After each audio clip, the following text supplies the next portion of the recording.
Hello students, coming to question number 9th of exercise 13.8. Question number 9 जो है वो है 27 solid iron spheres each of radius r and surface area s।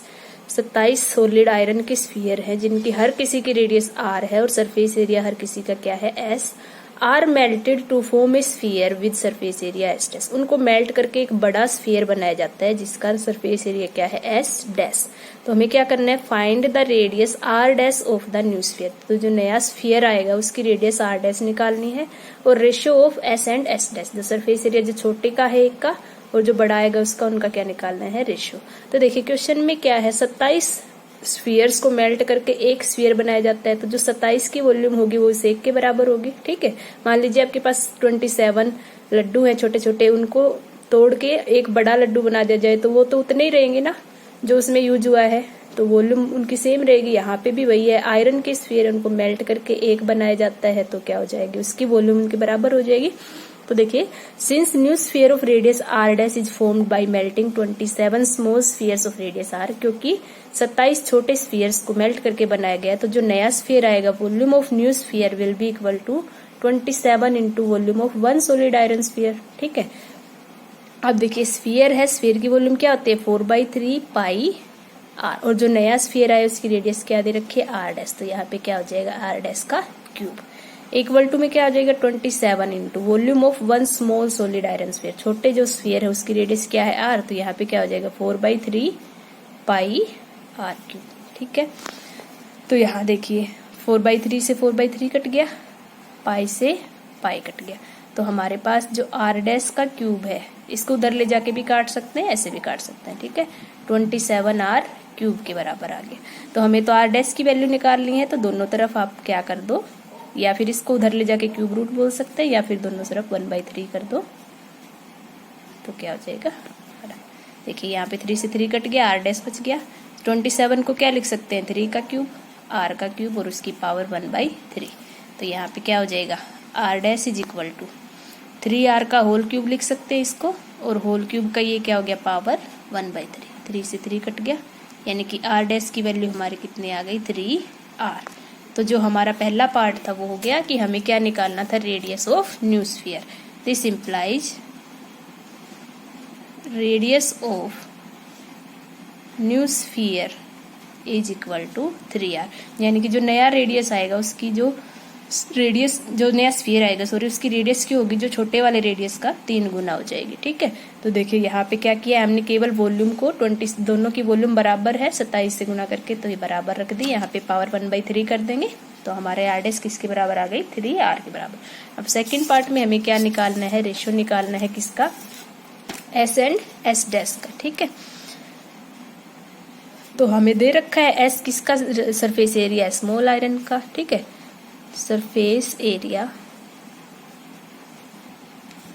Of small iron sphere, और वो किसके बराबर है, एस के बराबर। वो कितना दे रखा है एस, तो क्या होता है formula 4πr², and surface area of new sphere, जो नया स्फीयर आया आपके पास, हमारे पास वो क्या है एस डैश 4π, इसमें रेडियस क्या है आर डैश, तो ये क्या हो जाएगा आर डैश का स्क्वायर। ठीक है, लेकिन हमें रेशियो निकालना है, तो रेशियो निकालने के लिए देखिए आर डैश की वैल्यू हमारी पहली पार्ट में कितनी आई 3r, तो हम यहाँ पे क्या पुट कर देंगे आर डैश की जगह 3r, क्योंकि हमारी रेडियस जो है आर डैश वो किसके बराबर है 3r के बराबर। तो ये कितना हो गया 4π इंटू 3r का स्क्वायर यानी 9r का स्क्वायर, तो ये हो गया 36πr²। तो हमें रेशियो निकालना है, therefore ratio is equal to S upon S dash. S कितना आया है 4πr² अपॉन में एस डैश की वैल्यू क्या आ गई 36πr²। r² से r² कट गया, पाई से पाई, 4 1 जा 4, 4 9 जा 36, कितना हो गया 1/9। So required ratio is 1:9। तो सिंपल क्वेश्चन था बिल्कुल। तो ये था क्वेश्चन नंबर 9 एक्सरसाइज 13.8 का। Now come to question number 10। Question number 10 है, a capsule of medicine is in the form of a sphere of diameter 3.5 millimetre. How much medicine in millimetre cube is needed to fill this capsule. तो देखिए उसके अंदर fill करना है तो मतलब volume, और यहाँ पे मिलीमीटर क्यूब दे रखा है तो यहाँ से भी आपको समझ जाना चाहिए किसकी बात हो रही है, वॉल्यूम। अंदर कितना फिल कर रहा है उसके लिए हमें क्या निकालनी होती है, वॉल्यूम। एक कैप्सूल है जो स्फीयर की फॉर्म में, ठीक है, तो स्फीयर की वॉल्यूम फाइंड करनी है एक तरह से। तो देखिए यहाँ पे दे क्या रखा है, डायमीटर ऑफ स्फीयर जो कि कैप्सूल है, ठीक है, 3.5 मिलीमीटर। तो हमें रेडियस वॉल्यूम निकालने के लिए रेडियस चाहिए। This implies R will be equal to 3.5/2 millimetre. इसको सोल्व करने के बजाय ऐसे ही रख लेंगे ताकि कैलकुलेशन में हमें दिक्कत ना आए। So volume of spherical capsule, क्योंकि कैप्सूल कैसा है, स्फेरिकल, इज इक्वल टू क्या हो जाएगी, 4/3 पाई आर क्यूब, क्योंकि स्फीयर की वॉल्यूम क्या होती है, 4/3 पाई आर क्यूब। तो 4/3 मल्टीप्लाई पाई की वैल्यू 22/7, रेडियस कितनी हो गई 3.5/2, 3.5/2 कितने टाइम्स लिखेंगे, 3 टाइम्स, ठीक है, हो गया। अब देखिए ये 2 से 2 बार 2 है, 4 कट जाएगा, ये 2 से 11 पे कट जाएगा, ठीक है, ये हो गया। देखिए हमारे पास बचा क्या, 7 से ये कट जाएगा 0.5, तो जो अब बच गया वो लिख लेते हैं 11/3, 5/10, यहाँ पे मैं डेसिमल हटा दे रही हूँ, 35/10, 35/10। अब देखिए इसकी मल्टीप्लाई करेंगे, 11 की 5 से 55, 35 की 35 से, तो मल्टीप्लाई कर लेते हैं पहले हम।